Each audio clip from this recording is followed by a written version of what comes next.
بسم اللہ الرحمن الرحیم۔ خواتین و حضرات، ٹی وی اور عذاب قبر، مرنے کے بعد کیا ہوگا اور دوزخ کے حالات کیسٹس کی بے پناہ مقبولیت اور کامیابی کے بعد سونک انٹرپرائزز اب پیش کرتے ہیں قیامت کب آئے گی۔ برادران اسلام، آج میں آپ کو رسول کریم حضرت محمد مصطفیٰ صلی اللہ علیہ وسلم کے ارشادات اور پیشن گوئیوں کی روشنی میں قرب قیامت کی چند نشانیوں کے بارے میں گفتگو کرنے جا رہا ہوں، جن میں سے بعض پوری ہو چکی ہیں، کچھ پوری ہو رہی ہیں اور بعض آئندہ پوری ہوں گی۔ حضرت علی رضی اللہ تعالی عنہ فرماتے ہیں کہ رسول خدا صلی اللہ علیہ وسلم نے فرمایا کہ ان قریب لوگوں پر ایسا زمانہ آئے گا کہ اسلام کا صرف نام باقی رہے گا اور قرآن کی صرف رسم باقی رہ جائے گی۔ ان کی مسجدیں نقش و نگار، ٹائل، برقی پنکھوں وغیرہ سے آباد ہوں گی اور ہدایت کے اعتبار سے ویران ہوں گی۔ ان کے علماء آسمان کے نیچے رہنے والوں میں سب سے زیادہ برے ہوں گے۔ ان علماء سے فتنے پیدا ہوں گے اور پھر ان میں واپس آ جائیں گے۔ اسلام کا صرف نام باقی رہے گا، یعنی اسلامی چیزوں کے نام ہی لوگوں میں رہ جائیں گے اور ان کی حقیقت باقی نہ رہے گی، جیسا کہ آج کل نماز، روزہ، زکوٰۃ، حج وغیرہ کے بس نام ہی باقی ہیں اور ان کی حقیقت اور روح اور ادائیگی کے وہ طریقے اور کیفیتیں باقی نہیں ہیں جو رسول خدا صلی اللہ علیہ وسلم سے منقول ہیں، اور کروڑوں مسلمان ان سے کورے ہیں۔ قرآن شریف صرف رسمن ہی پڑھا جاتا ہے، اس کے الفاظ اور خوش الہانی کا تو خیال ہے، مگر اس کے معنی پر غور کرنا اور اس کی منع کی ہوئی چیزوں سے بچنا تو مسلمان کے تصور میں بھی نہیں رہا۔ مسجدیں زیب و زینت سے خوب آراستہ ہیں، دلکش فرش، قیمتی غالیچے، دیدہ زیب فانوس، عمدہ عمدہ ہنڈے اور آرام و راحت کی چیزیں مسجدوں میں موجود ہیں، مگر ہدایت سے خالی ہے۔ مسجدوں میں دنیا کی باتیں، تانے، غیبتیں بے دھڑک ہوتی ہیں اور امام و مؤذن تو مسجدوں کو گھر ہی سمجھتے ہیں۔ علماء کے بارے میں جو یہ ارشاد فرمایا کہ علماء سے فتنہ نکلے گا اور ان میں واپس آ جائے گا، اس کا مطلب یہ ہے کہ علماء بگڑ جائیں گے اور رشد و ہدایت کی راہ چھوڑ دیں گے تو عالم میں فساد ہوگا، اور پھر اس کی زد میں علماء بھی آ جائیں گے، اور یہ بھی مطلب ہو سکتا ہے کہ علماء دنیا داروں اور ظالموں کی مدد کریں گے اور پیسے اینٹھنے کے لیے دنیا کی مرضی کے موافق مسئلے بتائیں گے، اور پھر دنیا دار ہی ان کا مزاج ٹھکانے لگا دیں گے۔ حضرات گرامی، دوسرے انسانوں کی طرح آج کل کے علماء بھی فکر آخرت سے خالی ہو گئے ہیں اور اس فانی زندگی کو اپنے علم کا مقصد بنا رکھا ہے۔ سیاسی لیڈر بننے، شہرت حاصل کرنے، روپیہ کمانے جوڑنے کی دھن میں سرگردہ ہیں، اور موجودہ زمانے کے علماء میں خال خال ہی ایسے ہیں جو اسلام کی تبلیغ کرتے ہوں، ورنہ آج تو علماء کی یہ حالت ہو گئی ہے کہ جلسوں میں گاندھیزم یا نیشنلزم، سوشلزم اور کمیونزم کی اشاعت کرتے ہیں اور ارشادات نبوی کی بجائے مخلوق کے خود ساختہ نظاموں کی طرف دعوت دیتے ہیں۔ حضرت انس رضی اللہ تعالی عنہ فرماتے ہیں کہ رسول اللہ صلی اللہ علیہ وسلم نے ارشاد فرمایا کہ قیامت کی نشانیوں میں ایک یہ بھی ہے کہ لوگ مسجدیں بنا کر فخر کریں گے۔ آج کل یہی حال ہے، اور بقول حضرت ابن عباس رضی اللہ تعالی عنہ، تم ضرور مسجدوں کو یہود و نصار کی طرح سجاؤ گے۔ دل کو منتشر کرنے والے رنگ برنگ کے ٹائل، جھاڑ، فانوس، ہانڈیاں، دل فریب فرش اور بیش بہا پردے، اور دوسرا زیب و زینت اور آرام و راحت کی چیزیں مسجدوں میں موجود ہیں، اور ان دنیاوی چیزوں نے مسجدوں میں پہنچ کر اوقات نماز کے علاوہ مسجدوں کو مقفل کرنے پر مجبور کر دیا ہے، اور حفاظت کے لیے مستقل نگرانوں اور چوکیداروں کی ضرورت پیدا کر دی ہے۔ مسجدیں ان دنیاوی چیزوں سے آباد ہیں اور نمازیوں سے خالی ہیں۔ جو نمازی ہیں وہ مسجدوں میں دنیا کی باتوں میں مشغول رہتے ہیں، مسجدوں میں نہ تعلیمی حلقے ہیں، نہ دینی مشورے ہیں، نہ ذکر و تلاوت سے آباد ہیں، حالانکہ مسجد رسول اکرم صلی اللہ علیہ وسلم اور حضرات خلفائے راشدین کے زمانے میں دین اور دینیات کی ترقی کے کاموں میں اور اس سے متعلق مشوروں کا مرکز تھی۔ ایک روایت میں ہے کہ جب تم اپنی مسجد کو سجانے لگو اور قرآنوں کو دیدہ زیب بنانے لگو تو سمجھ لو تمہاری ہلاکت کا وقت قریب ہے۔ حضور صلی اللہ علیہ وسلم نے ارشاد فرمایا کہ ایک زمانے میں ایسے لوگ ہوں گے جن کی دنیاوی باتیں ان کی مسجدوں میں ہوا کریں گی، تم ان کے پاس نہ بیٹھنا کیونکہ خدا کو ان کی کوئی ضرورت نہیں ہے۔ حضرت انس رضی اللہ تعالی عنہ فرماتے ہیں کہ رسول خدا صلی اللہ علیہ وسلم نے ارشاد فرمایا کہ لوگوں پر ایک ایسا زمانہ آئے گا کہ دین پر جمنے والا ان میں ایسا ہوگا جیسے ہاتھ میں چنگاری پکڑنے والا ہو۔ یہ زمانہ اس وقت موجود ہے کیونکہ ہر طرف بددینی اور بے حیائی اور فحشکاری کی فضا ہے، سرکشی کا ماحول ہے۔ اول تو دیندار رہے ہی نہیں، اور اگر کوئی دین پر عمل کرنا چاہتا ہے تو اہل ملک، اہل وطن، عزیز و اقربا آڑے آ جاتے ہیں۔ بیوی کہتی ہے کہ تنخواہ میں میرا پورا نہیں پڑتا، دنیا رشوت لے رہی ہے، تم بڑے پرہیزگار بنے ہوئے ہو، ہم عمر مذاق اڑا رہے ہیں کہ داڑھی رکھ کر ملا بن گئے، جھاڑ سا لگائے پھر رہے ہو، ریل میں یا لاری میں سفر کر رہے ہیں اور ایک شخص نماز پڑھنا چاہتا ہے مگر اس کے لیے نہ ریل ٹھہر سکتی ہے نہ لاری رک سکتی ہے، لیکن اگر کسی کو کچھ دنیاوی نقصان ہو جائے تو سب ہمدردی کے لیے حاضر ہیں۔ آج کل دینداری اختیار کرنا ساری دنیا سے لڑائی مول لینے کے مترادف ہے۔ دین کا درد پیدا کرنے اور بددینی کی فضا میں نکلنے کی قوت حاصل کرنے کے لیے خانقاہوں اور دینداروں کی مجلسوں میں شرکت کرنا بہت ہی ضروری ہے۔ جب انسان بددینی کے ماحول سے معصیت اختیار کر سکتا ہے تو دینداری کی فضا میں پہنچ کر نیک بھی بن سکتا ہے۔ اگر کسی وجہ سے دینداروں سے دور ہو تو بد دینوں سے بھی دور رہے۔ اسی حقیقت کے پیش نظر رسول خدا صلی اللہ علیہ وسلم نے ارشاد فرمایا کہ ان قریب ایسا ہوگا کہ مسلمان کا بہترین مال چند بکریاں ہوں گی جنہیں لے کر پہاڑ کی چوٹیوں اور جنگلوں میں چلا جائے گا، اور اس صورت سے اپنا دین بچانے کے لیے فتنوں سے بھاگے گا۔ ایک اور حدیث میں ہے کہ رسول خدا صلی اللہ علیہ وسلم نے ارشاد فرمایا کہ ان قریب فتنے پیدا ہوں گے، اس وقت بیٹھا ہوا کھڑے ہوئے سے بہتر ہوگا، کیونکہ بیٹھا ہوا شخص بنسبت کھڑے ہوئے شخص کے فتنے سے دور ہوگا، اور کھڑا ہوا چلنے سے بہتر ہوگا، اور چلنے والا دوڑنے والے سے بہتر ہوگا۔ جو شخص فتنوں کی طرف نظر اٹھا کر دیکھے گا فتنے اسے اچک لیں گے۔ فتنے کے وقت عبادت خداوندی میں مشغول ہونا بہت زیادہ فضیلت رکھتا ہے۔ رسول خدا صلی اللہ علیہ وسلم نے ارشاد فرمایا کہ قتل کے زمانے میں عبادت کرنا میری طرف ہجرت کرنے کے برابر ہے۔ میرے دینی بہنوں اور بھائیوں، حضرت ثوبان رضی اللہ تعالی عنہ فرماتے ہیں کہ ایک مرتبہ رسول خدا صلی اللہ علیہ وسلم نے ارشاد فرمایا کہ ایک ایسا زمانہ آنے والا ہے کہ کفر و باطل کی جماعتیں تمہیں ختم کرنے کے لیے آپس میں ایک دوسرے کو اس طرح بلا کر جمع کر لیں گے جیسے کھانے والے ایک دوسرے کو بلا کر پیالے کے آس پاس جمع ہو جاتے ہیں۔ یہ سن کر ایک صاحب نے سوال کیا، کیا ہم اس روز کم ہوں گے؟ آپ نے فرمایا، نہیں، بلکہ تم اس روز تعداد میں بہت ہوگے، لیکن گھاس کے ان تنکوں کی طرح ہوگے جنہیں پانی کا سیلاب بہا کر لے جاتا ہے۔ پھر ارشاد فرمایا، خدا ضرور ضرور تمہارے دشمنوں کے دل سے تمہارا روب نکال دے گا، اور یقیناً وہ تمہارے دلوں میں کاہلی اور سستی ڈال دے گا۔ ایک صاحب نے عرض کیا، سستی کا کیا سبب ہوگا؟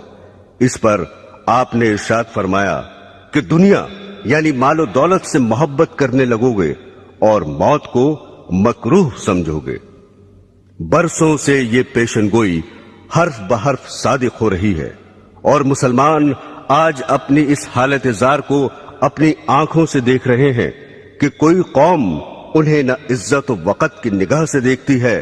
نہ دنیا میں ان کا رہنا گوارا کرتی ہے۔ ایک وہ بھی زمانہ تھا کہ دوسری قومیں اپنے اوپر مسلمانوں کو حکمراں دیکھنا چاہتی تھیں۔ ایک دور یہ ہے کہ غیر مسلم اقوام مسلمان کو اپنی قلم رو میں رکھنا بھی پسند نہیں کرتی۔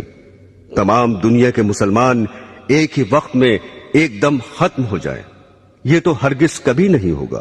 جیسا کہ پہلے پیشن گوئی گزر چکی ہے۔ البتہ ایسے واقعات گزر چکے ہیں کہ کسی ملک میں جہاں مسلمان خود حکمراں تھے، انقلاب کے بعد وہ وہاں سے جان بچا کر بھی نہ جا سکے۔ اسپین اس کی زندہ اور مشہور مثال ہے۔ مسلمانوں کو آج ذلت و خواری کا منہ کیوں دیکھنا پڑ رہا ہے، اور کروڑوں کی تعداد میں ہوتے ہوئے بھی کیوں غیروں کی طرف تک رہے ہیں؟ اس کا جواب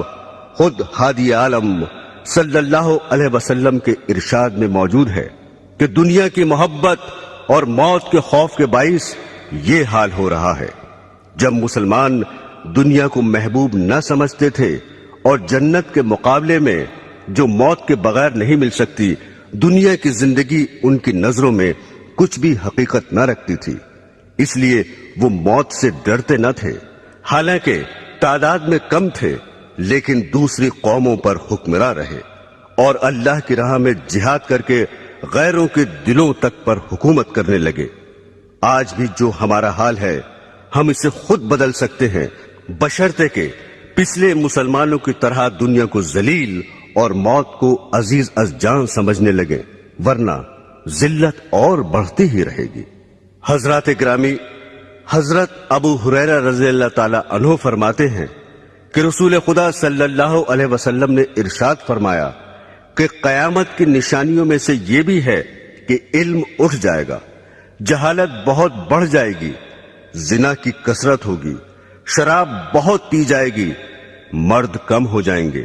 عورتیں اس قدر زیادہ ہو جائیں گی کہ 50 عورتوں کی خبرگیری کے لیے ایک ہی مرد ہوگا۔ اس حدیث میں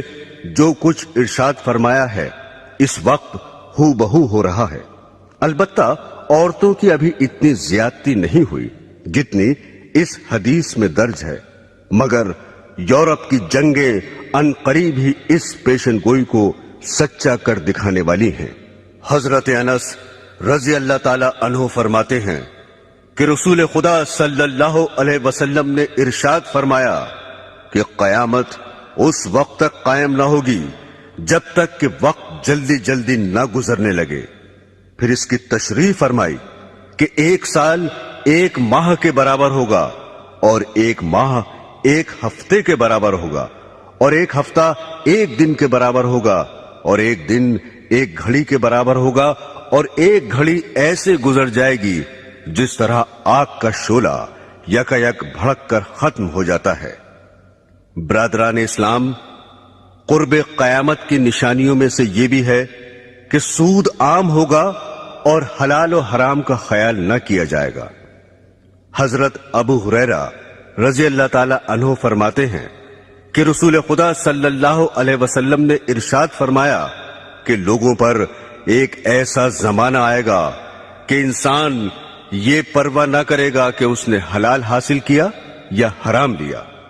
بعض لوگ کہہ دیتے ہیں آج کل حلال تو ملتا ہی نہیں، لیکن یہ سمجھنا کہ حلال آج کل ملتا ہی نہیں نفس کا دھوکہ ہے، چونکہ حلال کا دھیان رکھنے کی وجہ سے انسان قیود و حدود میں بندھ جاتا ہے، اور بقول حضرت سفیان ثوری رحمت اللہ علیہ حلال میں فضول خرچی کی گنجائش نہیں ہوتی اور عیش و مستی کی زندگی گزارنے کا موقع نہیں ملتا، اس لیے نفس یہ تعویل سمجھاتا ہے کہ آج کل حلال تو ملتا ہی نہیں، لہذا حرام حلال کا خیال فضول ہے۔ لیکن جن بندوں کے دل میں خدا کا خوف ہے اور جنہوں نے سرور عالم صلی اللہ علیہ وسلم کا فرمان کہ جنت میں وہ گوشت داخل نہ ہوگا جو حرام سے بڑھا ہو، جو گوشت حرام سے بڑھا ہو دوزخ اس کی زیادہ مستحق ہوگی۔ اگرچہ حلال ان کو زیادہ نہیں ملتا اور حلال طلب کرنے والوں کی بسا اوقات دنیاوی ضرورتیں بھی رکی رہتی ہیں، لیکن آخرت کے بے پناہ عذاب سے بچنے کے لیے دنیا کی جلد ہی ختم ہو جانے والی تکلیفوں کا برداشت کرنا ہر عقل مند کے لیے ضروری اور لازمی ہے۔ یہاں یہ بات بھی قابل غور ہے کہ حلال ملنے کی دقت بھی تو خود ہماری ہی پیدا کرتا ہے۔ اگر تقوی اور پرہیزگاری کی طرف لوگوں کا رخ ہو جائے اور سب حلال کمانے کی فکر کرے تو جو مشکلات آج پیدا ہو رہی ہیں وہ کسب حال میں ہرگز پیش نہ آئیں، مگر حال یہ ہے کہ جو دیندار اور پرہیزگار سمجھے جاتے ہیں، برس ہا برس کے نمازی ہیں، وہ بھی کمانے کے سلسلے میں مفتی صاحب کی خدمت میں یہ معلوم کرنے کے لیے نہیں پہنچتے کہ میں یہ تجارت کرنا چاہتا ہوں یا فلاں محکمے میں مجھے ملازمت مل رہی ہے، یہ جائز ہے یا ناجائز، حالانکہ شریعت میں ہر محکمے اور ہر معاملے کے احکام موجود ہیں۔ حضرت موسیٰ علیہ السلام کی شریعت کے ساتھ یہود کا یہی معاملہ تھا کہ بعض پر عمل کرتے اور بعض کو پس پشت ڈال رکھا تھا۔ اس حقیقت کو خداوند قدوس نے یوں ارشاد فرمایا ہے، کیا خدا کی کتاب کے ایک حصے پر تمہارا ایمان ہے اور تم اسی کتاب کے کچھ حصوں کا انکار کرتے ہو؟ رسول اللہ صلی اللہ علیہ وسلم نے ارشاد فرمایا کہ لوگوں پر ضرور ایک ایسا دور آئے گا کہ کوئی شخص ایسا باقی نہ رہے جو سود کھانے والا نہ ہو، اور اگر سود بھی نہ کھائے گا تو اسے سود کا دھواں اور بعض روایات میں غبار پہنچ جائے گا۔ یہ پیشن گوئی بھی اس وقت صادق آ رہی ہے۔ بینکوں سے تعلق رکھنے والوں اور بینک کے ذریعے کاروبار چلانے والوں کو اور پھر ان سے شرکت یا ملازمت کے ذریعے روپیہ حاصل کرنے والوں کو شمار کر لو، پھر دیکھو کہ سود سے یا اس کے اثر سے کون بچ رہا ہے۔ برادران اسلام، حضرت ابو ہریرہ رضی اللہ تعالی عنہ فرماتے ہیں کہ رسول خدا صلی اللہ علیہ وسلم نے خدا کی قسم کھا کر ارشاد فرمایا کہ اس وقت تک دنیا ختم نہ ہوگی جب تک لوگوں پر ایسا دن نہ آ جائے گا کہ قاتل کو یہ علم نہ ہوگا کہ میں نے کیوں قتل کیا، اور مقتول یہ نہ جانے گا کہ میں کیوں قتل ہوا۔ کسی نے عرض کیا، ایسا کیوں ہوگا؟ ارشاد فرمایا، فتنوں کی وجہ سے قتل بہت ہی زیادہ ہوگا۔ پھر ارشاد فرمایا، ان فتنوں میں قتل کرنے والا اور قتل ہونے والا دونوں جہنم میں داخل ہوں گے۔ حضرات گرامی، قاتل کا دوزخی ہونا تو ظاہر ہے کہ اس نے ناحق دوسرے کا خون کیا، اور مقتول کے دوزخی ہونے کی وجہ دوسری حدیث میں یہ آئی ہے کہ چونکہ وہ بھی دوسرے کو قتل کرنے کی فکر میں لگا ہوا تھا اس لیے وہ بھی دوزخی ہوگا۔ میرے عزیزوں، آج کل جس قدر قتل واقع ہو رہے ہیں عموماً ان کی وجہ فتنوں کے سوا کچھ نہیں ہوتی۔ قومی عصبیت اور فرقہ پرستی کے باعث ہزاروں جانیں ختم ہو جاتی ہیں، اور قاتل کو مقتول کی خبر نہیں ہوتی، نہ مقتول کو قاتل کا پتہ چلتا ہے۔ دوسرے فرقے کا جو شخص ہاتھ لگا ختم کر ڈالا۔ چند انسانوں کے نظریوں کی جنگ نے ایسے ایسے آلات جنگ تیار کر لیے ہیں کہ شہر کے شہر ذرا ہی دیر میں فنا کے گھاٹ اترتے چلے جاتے ہیں۔ پھر تعجب یہ ہے کہ ہر فریق یہ کہتا ہے کہ ہم امن چاہتے ہیں۔ برادران اسلام، حضرت عمر اور حضرت ابو ہریرہ رضی اللہ تعالی عنہما سے روایت ہے کہ رسول خدا صلی اللہ علیہ وسلم کی خدمت میں آ کر ایک صاحب نے دریافت کیا کہ قیامت کب آئے گی؟ آپ نے ارشاد فرمایا کہ میں اور تم اس معاملے میں برابر ہیں، یعنی اس کا جیسے تمہیں پتہ نہیں مجھے بھی علم نہیں۔ ان صاحب نے عرض کیا، تو اس کی نشانیاں ہی بتا دیجئے۔ آپ نے ارشاد فرمایا، اس کی بعض نشانیاں یہ ہیں کہ عورتیں ایسی لڑکیاں جننے لگیں جو ان ماؤں پر حکم چلائیں، اور تم دیکھو گے کہ ننگے پیر اور ننگے بدن والے تنگ دست اور بکریاں چلانے والے مکانات کی بلندی پر فخر کریں گے۔ یہ حضرت عمر کی روایت کے الفاظ ہیں، اور حضرت ابو ہریرہ رضی اللہ تعالی عنہ کی روایت میں ہے کہ آپ نے فرمایا، جب تم ننگے پیر اور ننگے بدن والوں، گونگوں، بہروں کو زمین کا بادشاہ دیکھو، اس وقت قیامت قریب ہوگی۔ مکانات کی بلندی پر فخر کرنا اور ایسی اولاد کا پیدا ہو جانا جو والدین پر حکم چلائے، اس دور میں ہو بہو موجود ہے۔ جو اہل ثروت اور سرمایہ دار ہیں وہ تو بڑی بڑی بلڈنگیں بناتے ہیں ہی، مگر جن کے پاس کھانے پہننے کو بھی نہیں، وہ بھی پیٹ کاٹ کاٹ کر اور قرض لے لے کر اپنے گھروں کی عمارت اونچی بنانے کی فکر میں رہتے ہیں۔ جہاں انسان کے اور اوصاف کی تعریف کی جاتی ہے، وہاں عمدہ مکان، بیٹھک اور بنگلے کا مالک ہونا بھی زبان پر آ جاتا ہے۔ ننگے بدن اور ننگے پیر والے بادشاہ تو ابھی موجود نہیں ہوئے، آئندہ ضرور ہوں گے، جیسا کہ سرور عالم صلی اللہ علیہ وسلم نے خبر دی ہے۔ البتہ ایسے حکمراں اس وقت بھی موجود ہیں جنہیں گونگا اور بہرا کہنا بالکل صحیح ہے، کیونکہ ان میں نہ حق سننے کی صلاحیت ہے نہ حق کہنے کی قابلیت ہے۔ ان کے مخالف اخباروں اور لیڈران ان کو حق پر لانے کی بہت کوشش کرتے ہیں، مضامین اور آرٹیکلز لکھ کر جھنجھوڑتے ہیں، مگر وہ اپنی کجروی کو چھوڑنے کے لیے ذرا بھی ٹس سے مس نہیں ہوتے۔ ان کی گویائی کا یہ عالم ہے کہ تقریروں اور بیانوں میں اس قدر صاف اور صریح جھوٹ بول جاتے ہیں کہ اخبارات ان کے جھوٹ کی داد دیتے دیتے تھک جاتے ہیں، اور عوام کے دلوں سے اپنے حکمرانوں کی بات کا اعتماد اٹھتا چلا جاتا ہے۔ پھر نااہل اس قدر ہے کہ جو محکمہ ان کے سپرد کیا جاتا ہے، روپے کی تنخواہ بٹورنے کے شوق میں اسے قبول تو کر لیتے ہیں، مگر محکمے کی ذمہ داریوں کو پوری طرح انجام دینے سے قاصر رہتے ہیں۔ بخاری شریف میں ہے کہ رسول خدا صلی اللہ علیہ وسلم کی خدمت میں حاضر ہو کر ایک دیہاتی نے سوال کیا کہ قیامت کب آئے گی؟ آپ نے ارشاد فرمایا، جب امانت داری جاتی رہے تو قیامت کا انتظار کرنا۔ سائل نے دوبارہ دریافت کیا کہ امانت داری کیسے ضائع ہوگی؟ ارشاد فرمایا، جب عہدے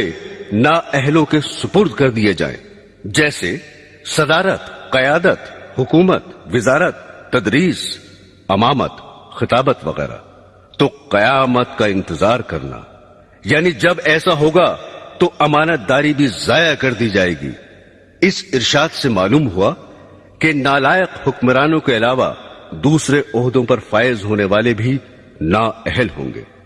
چنانچہ آج کل موجود ہیں فاسق، بخیل، بدکار اور بد اخلاق لوگ بڑے بڑے عہدوں پر فائز ہیں۔ جو لوگ معزز اور اہل عقل سمجھے جاتے ہیں، دولت و ثروت کی وجہ سے انہیں بڑا آدمی کہا جاتا ہے۔ ان کے افعال و کردار بسا اوقات اخباروں میں شائع ہوتے ہیں، تو پتہ چلتا ہے کہ اس دور کے بڑوں کی بدکاری کس درجہ بڑھی ہوئی ہے۔ اور سید عالم صلی اللہ علیہ وسلم کا ارشاد گرامی، اس وقت تک قیامت قائم نہ ہوگی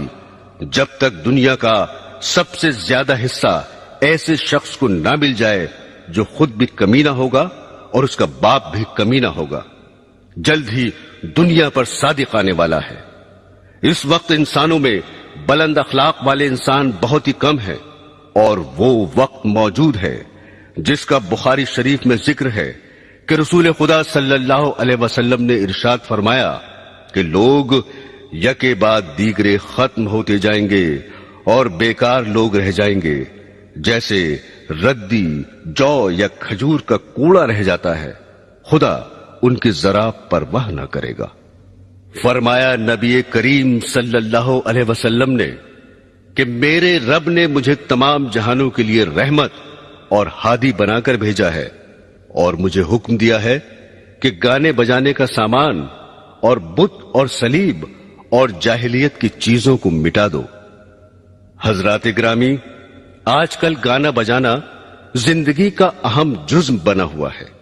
اور ازدواجی زندگی کا معیار بھی اس قدر بدل گیا کہ شوہر و بیوی کے انتخاب کے لیے دیندار اور خدا ترس ہونا نہیں دیکھا جاتا، بلکہ مرد نازنین رقاصہ ڈھونڈتا ہے اور بیوی کو ہیرو درکار ہوتا ہے۔ مال و زر کی ہوس میں شریف زادیاں خاندانی عزت کو خاک میں ملا کر سٹیج پر آ رہی ہیں۔ کمپنی کے ایجنٹ اور دلال بہلا پھسلا کر انہیں تباہ و برباد کرتے ہیں۔ ایک ایکٹریس اپنے حسن کے جنون میں ہر وہ حرکت کر گزرتی ہے جو نہیں کرنی چاہیے۔ جب پوسٹروں اور اخباروں میں اس کا تعارف کرایا جاتا ہے اور اس کے رقص کی تعریف کی جاتی ہے تو اس کا دل اور بڑھتا ہے اور بے حیائی کے اور زیادہ مراتب طے کرتی چلی جاتی ہے۔ ضرورت زمانہ کو دیکھ کر اب تو بعض اسکولوں میں بھی رقص کی باقاعدہ تعلیم دی جا رہی ہے۔ ریڈیو گھر گھر اچھی باتیں اور عمدہ اخلاق کی تعلیمات پہنچانے کا بہترین ذریعہ ہے، مگر اس میں بھی اچھی تقریریں کبھی کبھی ہوتی ہیں اور گانے ہر وقت ہوتے رہتے ہیں۔ افسوس کہ اس دور کے ذمہ دار انسان بھی اصلاحی پروگراموں کو لے کر آگے نہیں بڑھتے، اور مزید تعجب یہ ہے کہ جو اسلامی اسٹیٹ کہلاتی ہیں وہاں بھی گانے بجانے، عیش و آرام کے آلات، تھیٹر اور سنیما پر کوئی پابندی نہیں ہے۔ حضرت ابو ہریرہ رضی اللہ تعالی عنہ فرماتے ہیں کہ رسول خدا صلی اللہ علیہ وسلم نے ارشاد فرمایا کہ دوستیوں کے دو گروہ پیدا ہونے والے ہیں جنہیں میں نے نہیں دیکھا کیونکہ وہ ابھی پیدا نہیں ہوئے۔ پھر اس کی تشریح کرتے ہوئے فرمایا کہ ایک گروہ تو ایسا پیدا ہوگا جو بیلوں کی دموں کی طرح لمبے لمبے کوڑے لیے پھریں گے اور ان سے لوگوں کو مارا کریں گے، صبح شام اللہ کے غصے اور ناراضگی و لعنت میں پھرا کریں گے۔ دوسرا گروہ ایسی عورتوں کا پیدا ہوگا جو کپڑے پہنے ہوئے بھی ننگی ہی ہوں گی، غیر مردوں کو اپنی طرف مائل کریں گی اور خود بھی ان کی طرف مائل ہوں گی۔ ان کے سر اونٹوں کی جھکی ہوئی پشتوں کی طرح ہوں گے، نہ جنت میں داخل ہوں گی نہ جنت کی خوشبو سونگھیں گی، حالانکہ بلا شک و شبہ اس کی خوشبو اتنی دور سے آتی ہے۔ برادران اسلام، اس حدیث میں دو پیشن گوئیاں مذکور ہیں۔ ایک ظالم گروہ کے بارے میں ہے کہ کچھ لوگ کوڑے لیے پھریں گے اور لوگوں کو ان سے پیٹا کریں گے، یعنی اقتدار کے نشے میں ضعیفوں اور بے کسوں پر ظلم کریں گے اور بلا وجہ خامخواہ عام پبلک کو ستائیں گے۔ دوسری پیشن گوئی عورتوں کے حق میں ارشاد فرمائی ہے کہ آئندہ زمانے میں ایسی عورتیں موجود ہوں گی جو کپڑے پہنے ہوئے ہوں گی لیکن پھر بھی ننگی ہوں گی، یعنی اس قدر باریک کپڑے پہنیں گی کہ ان کے پہننے سے جسم چھپانے کا فائدہ حاصل نہ ہوگا، یا کپڑا باریک تو نہ ہوگا مگر چست ہونے اور بدن کی ساخت پر کس جانے کی وجہ سے اس کا پہننا اور نہ پہننا برابر ہوگا۔ اور آج کل تو چست ہونے کے ساتھ بدن کا ہم رنگ ہونا بھی داخل فیشن ہو چکا ہے۔ چنانچہ گندمی رنگ کے ایسے موزے داخل لباس ہو چکے ہیں جن کا پیر سے اوپر کا حصہ پنڈلی پر کھال کی طرح چپکا ہوا ہوتا ہے۔ بدن پر کپڑا ہونے اور اس کے باوجود بھی ننگا ہونے کی ایک صورت یہ بھی ہے کہ بدن پر صرف تھوڑا سا کپڑا ہو اور بدن کا بیشتر حصہ اور خصوصاً وہ اعضاء کھلے رہیں جن کو باحیا عورتیں غیر مردوں سے چھپایا کرتی ہیں، جیسا کہ یورپ اور ایشیا کے بعض شہروں میں ایسا لباس پہننے کا رواج ہے کہ صرف گھٹنوں تک قمیض ہوتی ہے، آستینیں موڑھے سے صرف 2-4 انچ ہی بڑی ہوتی ہیں، پنڈلیاں بالکل ننگی ہوتی ہیں اور سر بھی دوپٹے سے خالی ہوتا ہے۔ پھر فرمایا کہ یہ عورتیں مردوں کو اپنی طرف مائل کریں گی اور خود ان کی طرف مائل ہوں گی، یعنی ننگا ہونے کا رواج مفلسی کی وجہ سے نہ ہوگا بلکہ ان کی نیت مردوں کو بدن دکھانا اور ان کا دل لبھانا مقصود ہوگا، اور لبھانے کا دوسرا طریقہ یہ اختیار کریں گی کہ اپنے سروں کو جو دوپٹوں سے خالی ہوں گے مٹکا کر چلیں گی، جس طرح اونٹ کی پشت کا بالائی حصہ تیز رفتار کے وقت زمین کی جانب جھکا رہتا ہے۔ اونٹ کی پشت سے تشبیہ دینے سے یہ بھی بتایا کہ بال پھلا پھلا کر اپنے سروں کو موٹا کریں گی۔ پھر فرمایا کہ ایسی عورتیں جنت میں داخل نہ ہوں گی بلکہ اس کی خوشبو تک نہ سونگھیں گی۔